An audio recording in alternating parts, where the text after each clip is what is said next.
The rain had been falling over Boston for 3 days without mercy. It ran down the glass walls of Saint Aurelia Medical Center in silver veins, blurring the city lights beyond the 21st floor, until the world outside looked like something submerged beneath dark water. Ambulance sirens rose and faded beneath the storm. Elevators chimed. Nurses hurried through white corridors with coffee in one hand and exhaustion in their eyes, and behind the frosted glass door marked DR. Evelyn Hart, chief cardiac surgeon. A woman sat alone, with her hands pressed flat against her desk, trying not to breathe too deeply. Dr. Evelyn Hart was used to control. She controlled the tremor in her fingers before cutting open a chest. She controlled the rhythm of an operating room. She controlled interns with one glance, hospital boards with one sentence, and arrogant donors with a polite smile sharp enough to draw blood. She was 34 years old, brilliant, elegant, feared, admired, and impossibly composed. She was also an Omega, and that was the one truth she hated most. In most places, being an Omega meant being protected, spoken over, underestimated, desired for reasons that had nothing to do with skill. In medicine, it meant whispers behind doors. It meant board members asking whether she could handle pressure. It meant patients, families, asking if there was an alpha surgeon available. So Evelyn had built a wall so high around herself that even other Omegas thought she was cold. She wore scent blockers every day. She never dated. She never let anyone close enough to know when her hands shook. Especially not an alpha. Never an alpha. A knock came at the door. 3 soft taps. Evelyn closed her eyes. She knew that knock. "Come in," she said. Her voice smooth, despite the heat crawling under her skin. The door opened. Lena Vale stepped inside. She was 29, tall, composed, dressed in a black pencil skirt and cream blouse beneath a charcoal blazer. Her auburn hair was pinned neatly at the nape of her neck, but a few loose strands had escaped from the rain and curled near her jaw. She carried a tablet against her chest, a stack of patient files under one arm, and the calm, dangerous confidence of someone who had never once needed to raise her voice to be obeyed. Lena Vale was Evelyn's executive secretary. She was also an alpha, not loud, not aggressive, not the kind who filled rooms by force.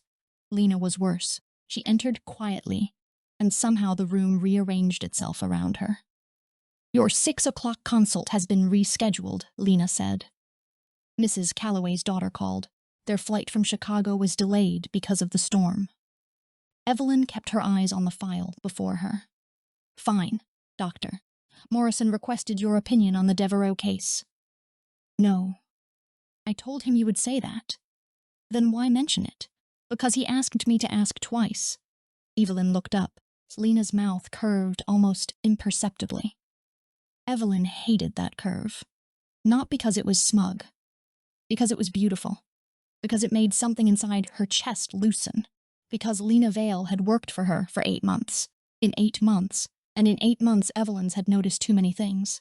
His arm. The way Lena remembered every patient's name. The way she stood between Evelyn and anyone trying to waste her time. The way she lowered her voice when Evelyn had migraines. The way she never touched her.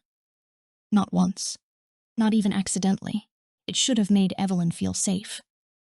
Instead, it made her wonder what Lena's hands would feel like. That thought was unforgivable. "Anything else?" Evelyn asked. Lena stepped closer and placed the files on the desk. "The board meeting is tomorrow at 9. Dr. Shaw wants to discuss your surgical privileges." Evelyn's fingers went still. Lena noticed. Of course she noticed. "He said that. He said he wants to review the stress-related incidents from last month." Evelyn laughed once, coldly. "Stress-related incidents. I saved a 12-year-old girl from dying on his table after he hesitated for 7 minutes." "I know." Something in Lena's voice made Evelyn look at her again. Not sympathy. Faith. Absolute, steady faith. It was unbearable. Do not look at me like that, Evelyn said. Lena's brows lifted slightly. Like what? Like you think I need defending? Lena's expression changed. It became quieter, sharper. I don't think you need defending, Dr. Hart. Good. I think they need to be stopped. The room went silent, except for rain against the glass. Evelyn felt heat climb her throat. It was the wrong week for this. The wrong hour. Her suppressant patch had failed that morning. She had replaced it, but the damage had already begun. Her body was too aware, too sensitive, too full of instincts she had spent her whole life burying. And Lena was standing too close, not touching, never touching, but close enough that Evelyn could detect the faintest trace beneath the scent blockers. Cedar, rain, and something warm like amber. Alpha. Evelyn pushed her chair back and stood. You should go. Lena did not move. Are you ill? I said go. Your hands are shaking. Evelyn curled them into fists. That is not your concern. It is if you're going into surgery tomorrow. I am not a child, Miss Vale. No, Lena said softly. You're exhausted. Evelyn stared at her. The words landed harder than they should have. Not weak, not unstable, not Omega. Exhausted. As if Lena had looked through the armor and found the human being beneath it. Evelyn turned away toward the window. Leave the files. Close the door behind you. For a moment, Lena remained still. Then she said, Yes, Dr. Hart. The door closed gently. Evelyn released the breath she had been holding. Her reflection stared back at her from the rain-dark glass. Pale face, dark blonde hair twisted into a severe knot, blue eyes too tired to be cruel anymore. She pressed one hand to her chest. Her heart was beating too fast. Not from fear. That was the problem. It was never fear with Lena. It was something worse. Want. The first time Evelyn saw Lena Vale, she had mistaken her for someone important. It had been a Monday morning in September. The hospital's executive assistant had quit. After three months of Evelyn's demands, and human resources had sent a replacement without warning. Evelyn had opened her office door, prepared to destroy whoever stood behind it. Then, she found Lena arranging her schedule. Not waiting nervously, not smiling too much, not pretending not to be intimidated. Simply standing there in a tailored navy dress, scrolling through Evelyn's calendar with calm concentration. You're in my office, Evelyn had said. Lena glanced up. So are you. For 3 seconds, no one spoke. Then Evelyn said, Who are you? Lena Vale, your new secretary. My assistants usually introduce themselves before invading my desk. You were in surgery. Your desk was losing a war against paper. I intervened. Evelyn looked at the desk. Every file was sorted. Every sticky note had been transcribed. Every unsigned form lay in a neat pile beside a silver pen. It was horrifying. It was perfect. You reorganized my system? Evelyn said. You didn't have one. I had a system. You had a landslide. Evelyn should have fired her. Instead, she watched Lena hand her a coffee. Black. 2 shots. No sugar. You ordered the same thing from the cafeteria every morning this week. Evelyn took the cup slowly. You've been here 1 hour. 47 minutes. You're an alpha. Yes. I don't hire alphas for close office work. Lena's gaze did not drop. The hospital did. I can have you reassigned. You can. And I'd suggest you wait until after your 8:15 review with the transplant committee, because I moved it from conference room B to your office. Conference room B has a ventilation problem, and you hate fluorescent lighting. Evelyn had stared at her. Lena had stared back. That was how it began. Not with softness, with a challenge. By the end of the first week, Evelyn knew Lena was dangerous. By the end of the first month, she relied on her. By the end of the 3rd, she dreamed about her.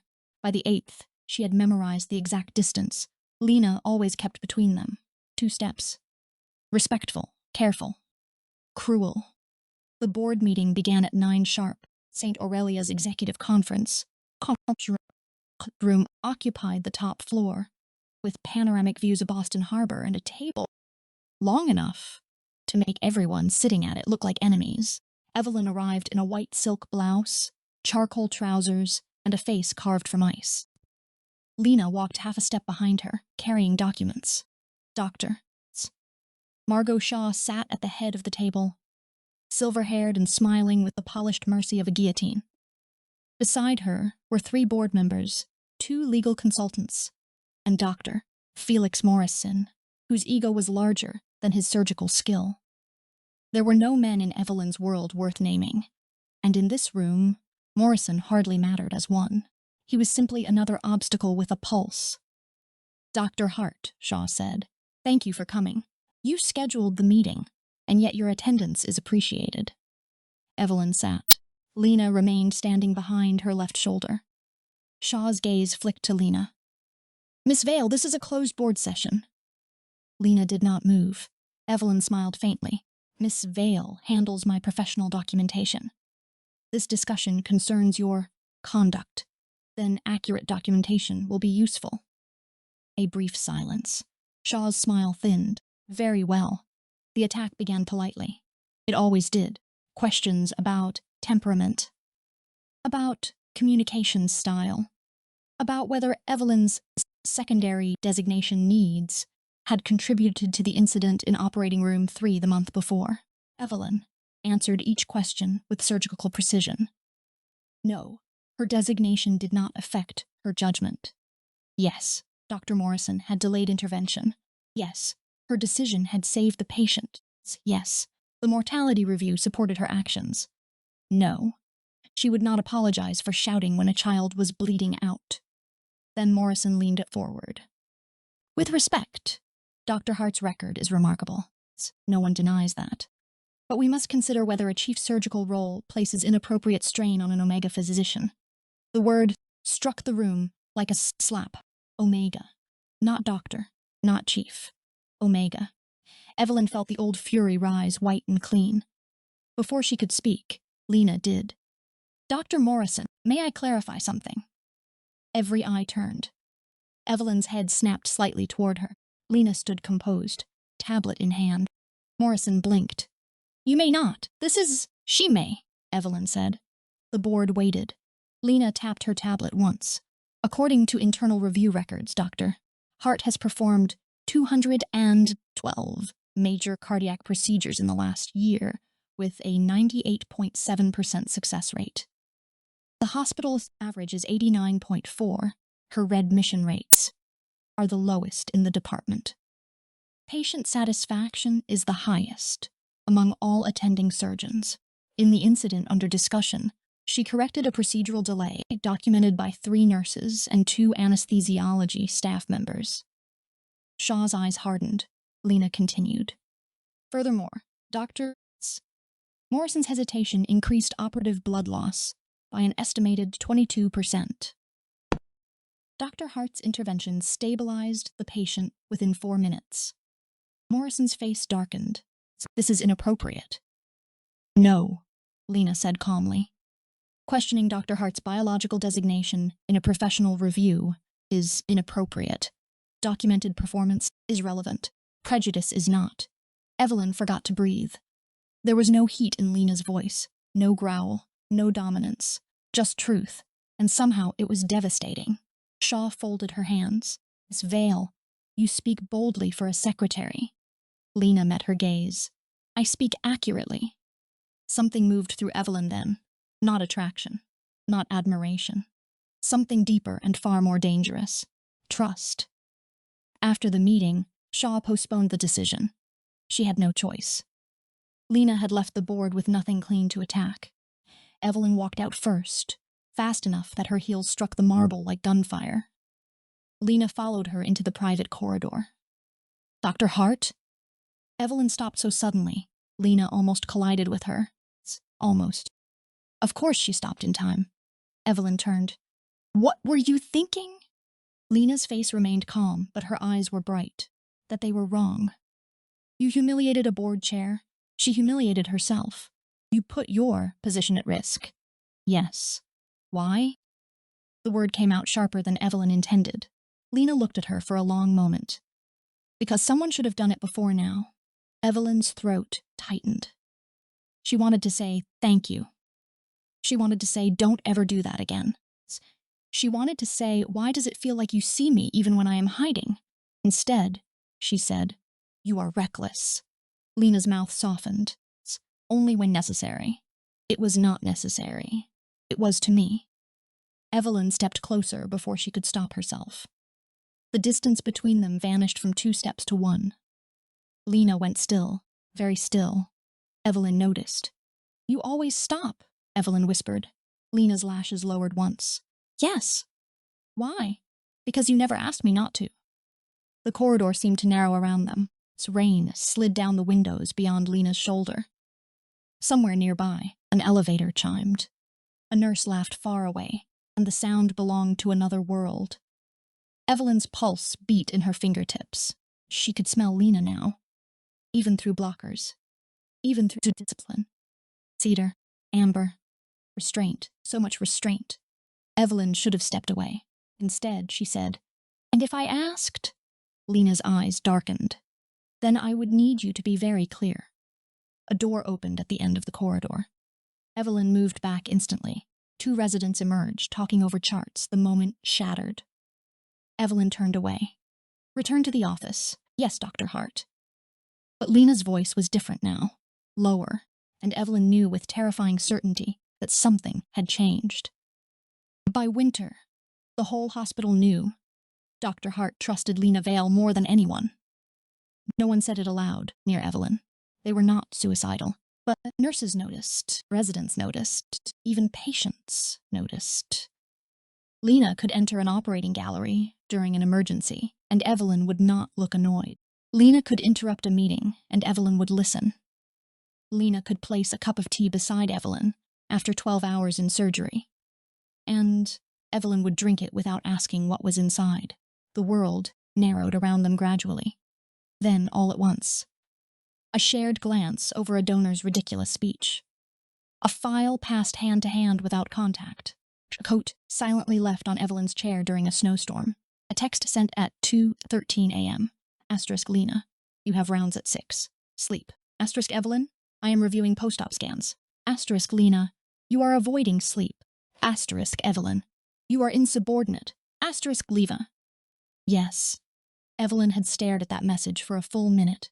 Then, against all reason, she had smiled. It frightened her more than any scalpel ever had, because Evelyn Hart knew how to survive cruelty. She knew how to fight disrespect. She knew how to stand alone. She had no idea how to survive being cared for. The hospital gala was held in February at the Meridian Hotel, a glass and gold tour overlooking the Charles River. It was an annual performance of generosity. Donors in black dresses, surgeons pretending not to hate donors, champagne pretending to be better than it was.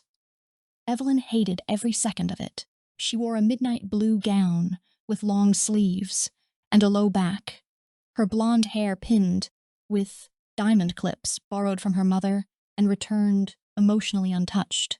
She looked like a painting of a woman who had never needed anyone.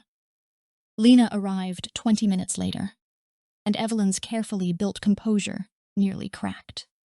Lena wore deep emerald satin, no blazer, no tablet, no files, just bare shoulders, quiet confidence, and auburn hair falling in soft waves down her back.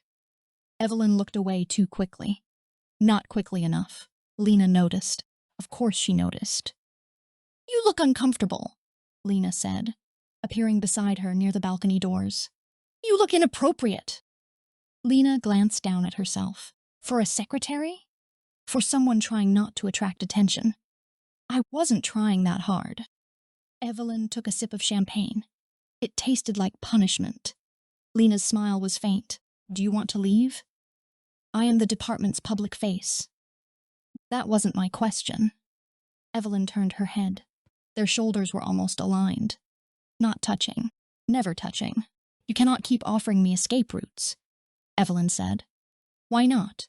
Because one day I may take one. Lena's expression changed, softened. Then I'll make sure it leads somewhere safe. Evelyn's chest hurt. Across the ballroom, Dr. Shaw watched them. Evelyn saw it. So did Lena. The moment chilled. "Dance with me," Evelyn said suddenly. Lena's eyes widened a fraction. "That is a terrible idea." "Yes, it will encourage gossip. Yes, Dr. Hart, Evelyn." Lena stopped. The name hung between them like a forbidden door opening. Evelyn looked at her, over the rim of her glass. "If you are going to warn me, Miss Vale, use my name." Lena's throat moved. "Evelyn," she said quietly. The sound nearly ruined her. They stepped onto the dance floor. It was a slow waltz, elegant and old-fashioned, played by a quartet near the windows. Lena offered her hand palm up. Evelyn looked at it. A hand was such a simple thing. Nothing scandalous. Nothing dangerous. Except that Lena had never touched her. Not once in 8 months. Evelyn placed her hand in Lena's. Heat shot up her arm so violently. She almost inhaled. Lena's fingers closed around hers with exquisite care. Not possession. Permission. Her other hand came to Evelyn's waist, light enough to deny, steady enough to trust. Evelyn hated her for that, loved her for it. The thought came like lightning. No, not love. Impossible. Lena guided her into movement, and the ballroom blurred. "You're trembling," Lena whispered. "Then hold me better." Lena's fingers tightened at Evelyn's waist. The air between them changed. Evelyn felt it in every nerve. Around them, people watched. Let them. For once, Evelyn did not care. She lifted her eyes to Lena's. "What are we doing?" Lena's voice was barely audible. "Dancing." "Do not insult me." A shadow of pain crossed Lena's face. "I don't know." That answer was honest. Too honest. Evelyn looked at her mouth, Lena noticed. Her jaw tensed. "Evelyn." "Say it again." "Evelyn." The name, in Lena's voice, was almost touch. The song ended. Applause scattered around them. They stepped apart, and the distance felt obscene. The scandal began the next morning. Not because of the dance. Because of the photograph. Someone had taken it at the exact wrong moment. Lena's hand at Evelyn's waist. Evelyn looking up at her, with an expression she would have denied under oath. Both of them surrounded by golden light. By 8 a.m., it was circulating through private hospital messages. By 9, Shaw had seen it. By 10, Evelyn was summoned. This time, Lena was not allowed into the room. Evelyn stood before the board alone. Shaw did not bother smiling. "Dr. Hart, we need to discuss your relationship with Miss Vale." "There is no relationship to discuss." A photograph suggests otherwise. A photograph suggests we danced at a gala. Miss Vale is your subordinate. She is my secretary." "Exactly." Evelyn's jaw tightened. "You are implying misconduct. I am implying risk." "No. You are implying that because I am an Omega and she is an Alpha, any proximity between us must be biological, sexual, or professionally corrupt." Shaw's gaze did not flicker. "I am stating that perception matters." Evelyn laughed softly. "Perception has been used as a blade against me since medical school. And yet you continue handing people the handle." The words landed. Evelyn said nothing. Shaw leaned forward. "Transfer Miss Vale to another department quietly, immediately. We will consider the matter closed." Evelyn stared at her. "No, think carefully. I have. Dr. Hart, if you refuse, the board may open a formal ethics review." "On what grounds?" "Abuse of authority. Inappropriate relationship. Designation-based conflict." "There is no relationship. Then removing her should be easy." Evelyn's silence answered too much. Shaw saw it. Of course she did. When Evelyn returned to her office, Lena was waiting outside. One look at Evelyn's face and she understood. "They want me gone," Lena said. Evelyn unlocked the office door. Inside. Lena followed. The door closed. For several seconds, neither of them spoke. Evelyn stood behind her desk because the desk was safer than empty space. Lena remained near the door. 2 steps. Always 2 steps. It enraged Evelyn suddenly. "They offered me a simple solution," she said. "To transfer me." "Yes, and I refused." Lena closed her eyes. "Evelyn." Do not say my name like that. Like what? Like I have done something kind. You have done something dangerous. You defended me yesterday. That was different. How? I'm replaceable. The words struck harder than any insult. Evelyn moved around the desk. No. Lena opened her eyes. Don't. No. Evelyn repeated. You do not get to stand in my office after 8 months of making my life bearable and call yourself replaceable. Lena's breath changed. Evelyn, you are not a file clerk. You are not a convenience. You are not an interchangeable name on a payroll sheet. Lena looked shaken now. Truly shaken. Good. Let her feel something. You should let them transfer me, Lena said. Why? Because I can survive another department. And I cannot survive this one without you. The silence that followed was terrible. Lena did not answer, because they both knew the truth. Evelyn whispered, That is what you think? I think they will use me to hurt you. They already are. Then don't give them more. Evelyn stepped closer. 1 step between them. Do you want to leave? Lena's face tightened. No. Then why are you asking me to send you away? Because wanting to stay doesn't make staying right. Evelyn's laugh broke. Not cold this time. Broken. Right, of course. The Honorable Alpha. Lena flinched. Evelyn saw it and hated herself immediately. Lena, no, say it. Lena's voice was low. Say what you think I am. Evelyn looked away. I don't. You do. Every time you stop yourself. Every time you look at me like touching, you would mean losing. Evelyn's eyes burned. You don't understand. Then tell me. I have spent my entire life proving I am more than my body, Evelyn said. More than instincts, more than scent, more than what people think an Omega should need. If I want you, they win. Lena went very still. The words had escaped. There was no calling them back. If I want you. The office seemed to tilt. Lena's voice was almost nothing. And do you? Evelyn closed her eyes. Yes, a sound left Lena's throat. Not a growl, not dominance, pain. Evelyn opened her eyes. Lena looked like someone standing at the edge of a cliff. Do you know how long I have waited for you to say that? Lena whispered. Evelyn's heart cracked. Don't. I never touched you because I knew what people had made you afraid of. I never stood closer because I didn't want my designation to feel like a demand. I never said your name unless you offered it first. Lena, I have wanted you quietly, Lena said, voice shaking now, carefully, every day, and I hate that wanting you still might hurt you. Evelyn crossed the final step. Lena did not move. Their bodies were inches apart. Evelyn lifted one trembling hand and touched Lena's sleeve. Just fabric. Just the smallest contact. Lena stopped breathing. Evelyn looked up at her. You could hurt me, she whispered. Yes. The honesty startled her. Lena swallowed. And you could destroy me. Evelyn's hand curled into the fabric of Lena's blazer. Then we are both fools. Yes. Good. Then Evelyn kissed her. It was not gentle at first. It was desperate. A collision of months spent denying gravity. Lena made a soft, helpless sound against her mouth, but did not seize, did not claim, did not overpower. She held herself still until Evelyn's other hand rose to her neck. Only then did Lena touch her. One hand at Evelyn's waist, the other cradling the back of her head with such careful reverence that Evelyn almost sobbed. The kiss changed, deepened, slowed, became something more dangerous than hunger, recognition. Evelyn had kissed people before. Rarely, briefly, without consequence.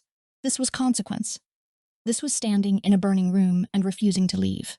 When they broke apart, Lena rested her forehead against Evelyn's. Tell me to stop, Lena whispered. No. Tell me what you need. Evelyn's laugh trembled. I don't know how. Then we learn. The simplicity of it undid her. Evelyn closed her eyes. For one impossible minute, she let herself be held. Then a knock struck the door. Both women froze. Doctor. Hart? A nurse called. Emergency consult in Trauma Bay 2. Reality returned like a blade. Evelyn stepped back. Lena let her go immediately. Too immediately. Evelyn touched her own mouth, then dropped her hand. "We will discuss this later," she said. Lena's eyes were dark, unsteady. "Yes, doctor?"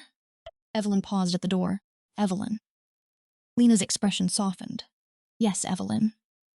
The emergency was a collapse at a charity rehearsal downtown. A teenage violinist with an undiagnosed aortic defect. 16 years old. No time for transfer. No margin for hesitation. Evelyn entered the operating room like a storm made human. Everything else disappeared. No board. No photograph. No kiss. Only the patient. Clamp. Suction. Pressure dropping. Hands steady. Voice clear. Scalpel. Retractor. Blood. Time. She was brilliant in the way lightning is brilliant. Terrifying, precise, impossible to ignore. 4 hours later, the girl's heart held. The operating room exhaled. Evelyn stepped back. Close. Her resident stared at her as if witnessing religion. Evelyn ignored her. When she emerged into the scrub room, Lena was there. Not in the restricted area. Just beyond the glass, waiting in the corridor. Tablet held to her chest, face pale with worry she was trying to hide. Evelyn looked at her through the glass. Lena looked back, no words, only relief. And it hit Evelyn then with brutal clarity. This was not temptation. This was not weakness. This was love. She loved Lena Vale. Not because Lena was alpha. Not despite it. Not because Lena protected her.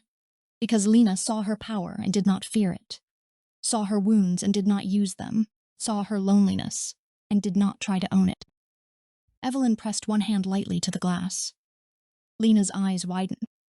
Slowly, Lena lifted her own hand on the other side, their palms aligned without touching. A promise made through a barrier. And then Evelyn knew what she had to do. Shaw made her move that evening. Evelyn found the email waiting when she returned to her office. Asterisk, notice of formal ethics review. Effective immediately, doctor. Evelyn Hart's conduct would be reviewed regarding inappropriate relationship dynamics with subordinate staff, possible designation, influence, and professional boundary violations. Lena read it over Evelyn's shoulder. Her face went cold. They're not waiting. No. They want you suspended before the Devereux surgery. Evelyn said nothing. The Devereux surgery was scheduled for Monday. A high-profile, high-risk operation on the hospital's largest donor's wife. Evelyn was the only surgeon qualified to lead it. If Shaw removed her, Morrison would take over, and the patient would likely die. Lena set the tablet down. I'll resign. Evelyn turned sharply. No. If I resign, I'm no longer your subordinate. It weakens the case. It makes you collateral damage. I don't care. I do. Lena's expression cracked. Evelyn, listen to me. No, you listen to me. Evelyn's voice rose. I will not let them solve their prejudice by removing you from my life. This isn't about my life. It is to me, the words echoed. Lena stared at her. Evelyn breathed hard. Outside, thunder rolled. Lena stepped closer. You're afraid, she said softly. Evelyn laughed bitterly. Brilliant diagnosis. Not of them. Evelyn looked away. Lena's voice gentled. You're afraid that choosing me means losing everything you built. Evelyn's eyes stung. Yes, the truth was ugly. But Lena did not flinch. And I'm afraid choosing you means becoming the reason they take it from you, Lena said. Evelyn looked back. Both fears stood between them. Neither was wrong. For once, Evelyn had no answer. Then Lena's gaze shifted to the wall of framed certificates. Harvard Medical, Johns Hopkins Fellowship, Lasker Surgical Innovation Award. Beneath them hung a photograph Evelyn never discussed, a younger Evelyn in scrubs, standing beside an older Omega woman with kind eyes. Lena looked at it. Your mother? Evelyn's throat tightened. Yes. She was a doctor? A surgeon. Lena waited. Evelyn rarely spoke of her mother. The hospital knew Dr. Marianne Hart had died 10 years ago. They knew she had been respected. They did not know the rest. She was better than anyone, Evelyn said quietly, but she never became chief. At every time she was considered, someone found a reason, too emotional, too delicate, too attached to patients, to Omega.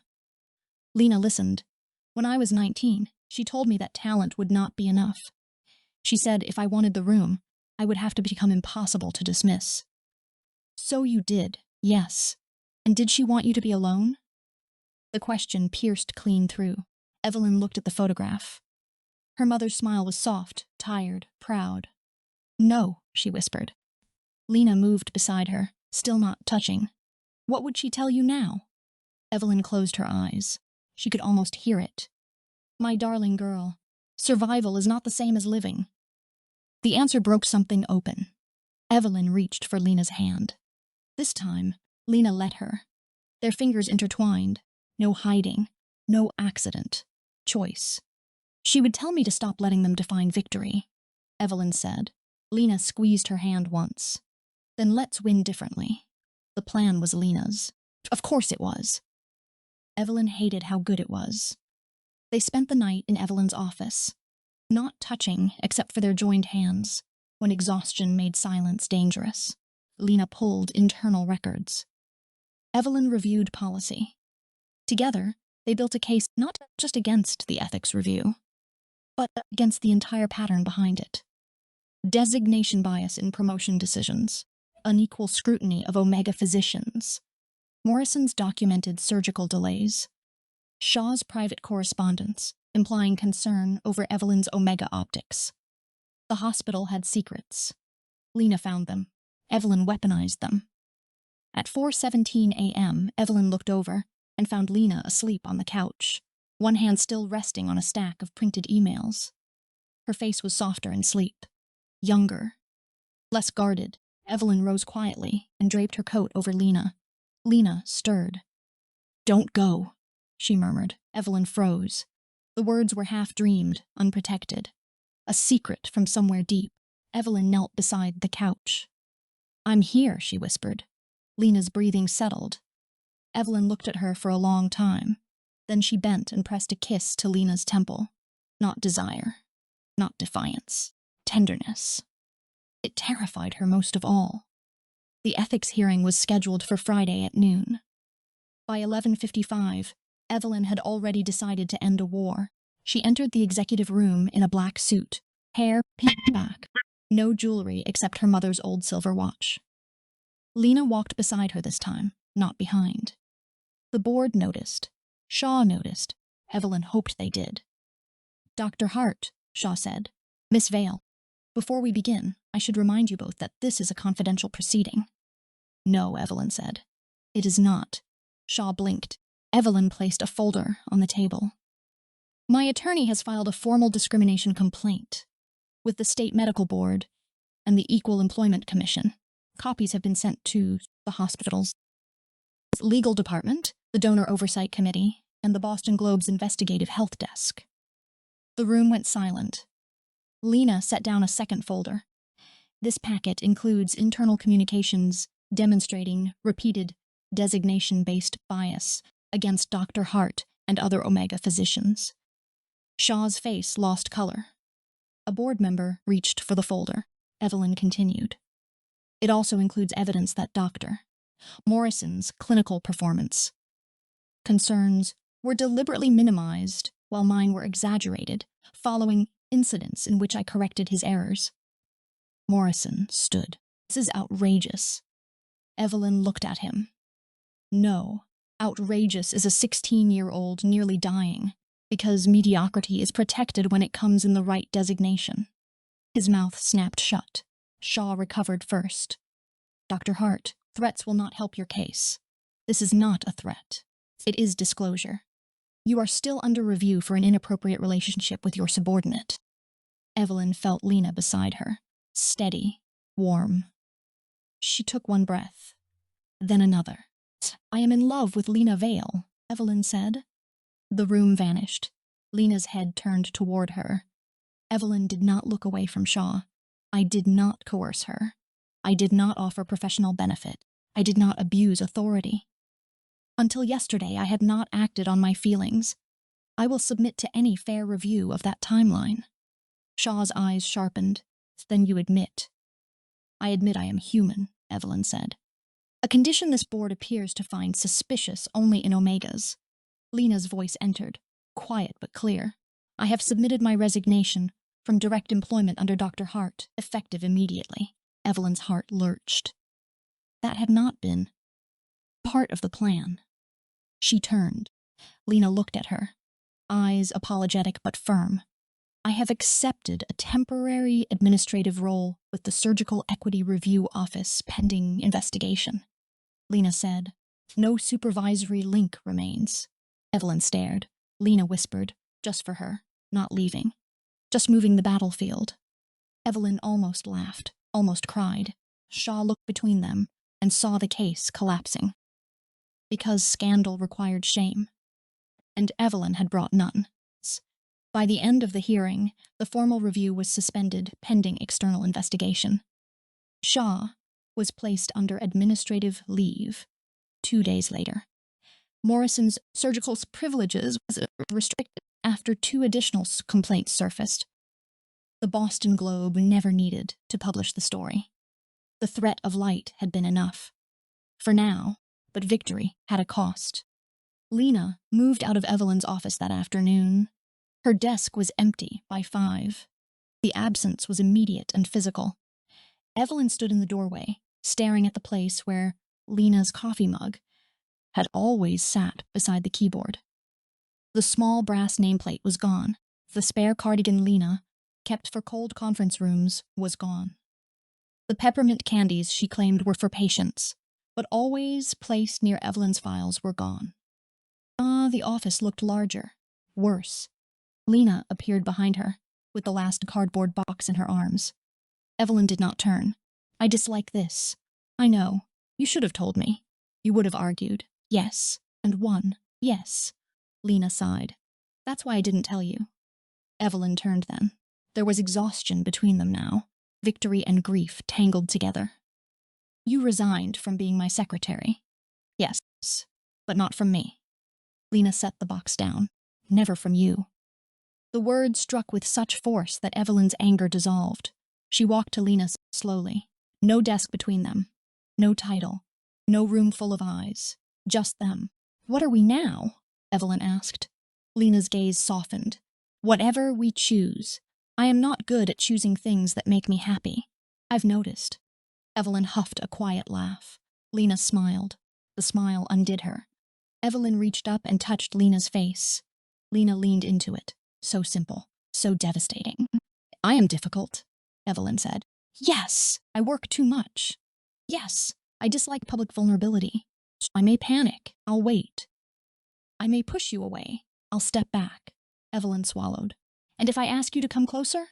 Lena's voice dropped. I will. Evelyn kissed her. This kiss was different from the first. Not stolen. Not frantic. It unfolded slowly, with all the time they had denied themselves. Lena's arms came round her carefully, then fully when Evelyn pressed closer. Evelyn felt the strength there, the restraint, the tenderness that had been waiting under every professional silence. When they parted, Lena's eyes were bright. I love you, Lena said. Evelyn closed her eyes. No one had said it to her like that before. Not as a demand, not as a trap, as an offering. She opened her eyes. I love you too. The words did not weaken her. They made something inside her stand taller. Monday's surgery began at 7 a.m. By then the hospital had changed in the strange, quiet way institutions change, when powerful people realize the floor beneath them is not as solid as they thought. Shaw was gone. Morrison was gone from Evelyn's operating room. The board sent observers who did not dare speak. Lena stood in the surgical gallery, in Tuesday's secretary, no longer Evelyn's secretary badge, and the calm expression of someone who had already survived the worst thing they could do. Evelyn saw her before scrubbing in. Through glass, through distance. No barrier mattered now. The Devereaux procedure lasted 9 hours. It was brutal, complex, nearly impossible. At hour 6, a vessel tore unexpectedly. The room snapped into crisis. Pressure crashed. Blood flooded the field. A resident panicked. Evelyn did not. Clamp. Suction. again. Her voice held steady, her hands moved with perfect certainty. Above, in the gallery, Lena stood frozen, one hand pressed against the glass. Evelyn did not look up. She did not need to. She knew Lena was there. And for the first time in her life, being known did not distract her from saving someone. It strengthened her. At hour 9, the patient stabilized. At hour 10, Evelyn walked out. The family cried. The residents stared. The board observers took notes that would become meaningless compared to what everyone had witnessed. Dr. Evelyn Hart had saved an impossible life. Again. But this time, she did not stand alone afterward. Lena was waiting at the end of the corridor. Evelyn walked toward her slowly. The hospital moved around them, pretending not to look. Let them look. Evelyn stopped in front of Lena. "I'm covered in surgical disinfectant," she said. Lena's smile trembled. "I don't care. I'm exhausted. I know. I may fall asleep standing. I'll catch you." Evelyn looked at her. Then, in the middle of Saint Aurelia Medical Center, beneath fluorescent lights and security cameras and a dozen stunned witnesses, Evelyn Hart stepped into Lena Vale's arms. Lena held her, not as Alpha and Omega, not as protector and protected, as two women who had chosen each other with their eyes open. Evelyn buried her face briefly against Lena's shoulder. For one heartbeat, she allowed the hospital to see what it had never been able to destroy. Her softness, her love, her victory. 6 months later, Boston bloomed into summer. Saint Aurelia changed its policies. Not because it became noble overnight. Institutions rarely did. It changed because evidence forced it to. Because lawsuits threatened it. Because donors asked questions. Because nurses spoke. Because Omegas who had been silent too long began bringing their own folders to their own meetings. Evelyn became permanent chief of cardiac surgery by unanimous vote. The vote was less satisfying than she had imagined. Not because she did not want it, because by then she understood that the title had never been the whole dream. Lena became Director of Surgical Equity Operations, a position created during the fallout and made indispensable within 3 months. Because Lena Vale had a talent for turning chaos into structure and prejudice into paperwork with consequences. Their relationship was reviewed, thoroughly, annoyingly, professionally. It was cleared. The official report stated there had been no evidence of coercion, benefit exchange, or misconduct. Evelyn framed nothing from that report, though Lena joked she should frame the sentence, asterisk, Dr. Hart and Ms. Vale appear mutually terrifying but ethically compliant. Evelyn almost smiled for 3 days after that. They did not move in together immediately. Evelyn claimed it was because she valued order. Lena claimed it was because Evelyn owned exactly one comfortable chair and emotionally distrusted throw pillows. Both were true. But slowly, Lena's presence entered Evelyn's life outside the hospital. A green scarf on the coat rack, a second toothbrush, a favorite tea in the cabinet, a book left open on the sofa, a pair of heels beside Evelyn's door after a night when rain made driving home ridiculous and staying became inevitable. One evening in July, Evelyn came home to find Lena barefoot in her kitchen, trying to cook pasta while arguing with a recipe on her phone. Evelyn stood in the doorway as the apartment overlooked the harbor. Sunset poured gold over the windows. Lena's hair was loose, her sleeves rolled up, her brow furrowed with intense suspicion at a pot of boiling water. "You look at surgery less aggressively," Evelyn said. Lena glanced over. Pastelize. It does not. It said 11 minutes. It has been 11 minutes. This is not food. Evelyn crossed the kitchen. "You are catastrophizing. I am Alpha. We excel at unnecessary confidence, not patience." Evelyn took the spoon from her. Their shoulders brushed. Neither of them moved away. That still felt miraculous sometimes. Touch without fear. Closeness without losing herself. Lena watched her stir the pasta. You're happy, Lena said softly. Evelyn paused. She wanted to deny it out of habit, but habits were not vows. So she looked at the pot and said, yes. Lena's breath caught. Evelyn turned. Are you surprised? No. Lena's eyes shone. Just grateful I get to see it. Evelyn set the spoon down. You are sentimental. Only with you. Unfortunate. Deeply. Evelyn smiled. A real smile.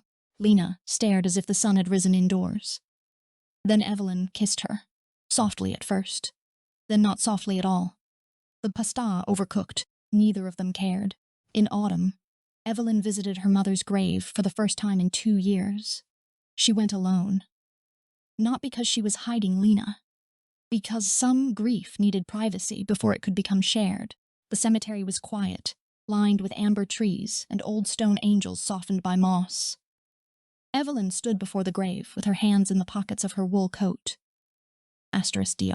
Marianne Hart, beloved mother, surgeon, teacher. She held every heart with care. For a long time, Evelyn said nothing. Then she knelt and brushed fallen leaves from the stone. I became chief, she said. The wind moved through the trees, and I fell in love. Her throat tightened. You would like her. She's impossible. A tear slipped down Evelyn's cheek. She makes me less alone. The confession broke something old and frozen. Evelyn cried then quietly. For the girl who had learned too early that brilliance could be armor, but not shelter. For her mother. For every year spent mistaking loneliness for strength. When she stood, the sky had cleared. At the cemetery gate, Lena waited beside the car. She had not asked to come in. She had not asked to be included in grief that was not yet offered. But she had waited. Evelyn walked to her. Lena opened the passenger door. Evelyn did not get in. Instead, she took Lena's hand. My mother would have liked you, she said. Lena's face softened completely. That means a lot. She would also have told you not to let me skip meals. I already don't. She would have approved. Of the meals? Of you. Lena looked away for a moment, blinking hard. Evelyn squeezed her hand. Then they drove home through streets bright with fallen leaves. Winter returned. A year after Lena Vale first walked into Evelyn's office and called her desk a landslide, Saint Aurelia hosted another gala. This time, Evelyn did not go alone. She wore black velvet. Lena wore silver. They arrived together. No one dared whisper loudly enough to be heard. Dr. Shaw was gone from Boston entirely, teaching at a private clinic in Zurich with greatly reduced influence. Morrison had taken a position somewhere in Ohio and, according to rumor, still blamed Evelyn for the consequences of his own incompetence. Evelyn did not think of either of them often. That, more than anything, felt like winning. Halfway through the gala, the quartet began a slow waltz. Lena looked at Evelyn. Evelyn lifted a brow. Don't look smug. I haven't said anything. You are thinking loudly. I was thinking? Lena said, offering her hand. That last year you asked me to dance, like you were declaring war. I was. And now? Evelyn placed her hand in Lena's. Now I am declaring victory. They stepped onto the floor. People watched again. Let them. Lena's hand settled at Evelyn's waist. No longer hesitant, still respectful. Evelyn moved closer, no longer afraid of what closeness confessed. You know, Lena said, you terrified me the first day we met. Evelyn's lips curved. No, I didn't. No, Lena admitted. But I thought telling you that would please you. It did. I know. They turned beneath chandeliers. Boston glittering beyond the windows. Evelyn looked up at Lena and remembered the woman she had been 1 year before, armored, brilliant, starving for tenderness and calling it discipline. She wished she could reach back and tell that woman the truth. You will not become less by being loved. You will not lose yourself in another woman's arms. You will not be conquered by softness. You will survive. Then you will live. Lena's thumb moved gently against her back. What are you thinking? She asked. Evelyn considered lying, then chose not to. That I love you. Lena missed half a step. Evelyn smiled. Careful, Director Vale. People are watching. Lena laughed softly, recovering. Let them. At the edge of the dance floor, a young Omega resident watched them with wide, hopeful eyes. Beside her, another woman smiled, as if something impossible had become imaginable. Evelyn saw them. So did Lena. The world did not change all at once, but sometimes it opened. A door, a hand, a dance, a woman brave enough to love another woman where everyone could see. When the music ended, Lena leaned close. Come home with me. Evelyn looked around the ballroom, at the hospital elite, the donors, the old ghosts, the people who had once tried to turn her heart into evidence against her. Then she looked at Lena, her alpha, her equal, her love. Yes, Evelyn said, and she did. Years later, people at Saint Aurelia would still tell the story. Some told it as a scandal, some as a power struggle, some as the beginning of the hospital's greatest internal reform. The nurses told it best. They said, Doctor, Evelyn Hart had been untouchable until Lena Vale came along and proved that untouchable was not the same as unreachable. They said Lena had never broken Evelyn's walls. She had simply stood outside them with steady hands until Evelyn opened the gate herself. They said the love between them changed the hospital. That was only partly true. Their love did not change the hospital. Their courage did. Their refusal did. Their decision to stop mistaking silence for safety did. But on certain rainy nights, when the city lights blurred against the glass, and the corridors of Saint Aurelia hummed with exhaustion and hope, Evelyn would sometimes stand in her office, the same office, though Lena's old desk was now occupied by someone else, and remember the first storm. Then the door would open without a knock. Only one person did that now. Lena would step inside, older by a few years, still composed, still beautiful, still carrying that quiet alpha warmth that once terrified Evelyn because it made her want to be known. You missed dinner, Lena would say. Evelyn would look up from her files. I saved a life. You also ignored 3 messages. I was busy. You are always busy, and yet you married me. Lena would smile then. Yes, married, not quietly, not secretly, on a cliffside in Maine with the Atlantic below. Evelyn in ivory silk. Lena in a dark suit. Both of them laughing when the wind ruined their vows, and crying when they said them anyway. No men gave them away. No one claimed them. They walked to each other. That had been enough. In the office, Lena would cross the room and lean against Evelyn's desk. 2 steps became 1. 1 became none. Evelyn would remove her glasses and sigh, as if inconvenienced by devotion. Lena would kiss her forehead, and Evelyn Hart, chief surgeon, Omega, legend wife, would close her eyes and let herself be loved without apology. Because every forbidden thing had ended. Every question had been answered. Every enemy had either fallen away or become irrelevant, and the woman who had once believed love would cost her. Everything had learned the truth at last. Love had not taken her power. It had brought her home.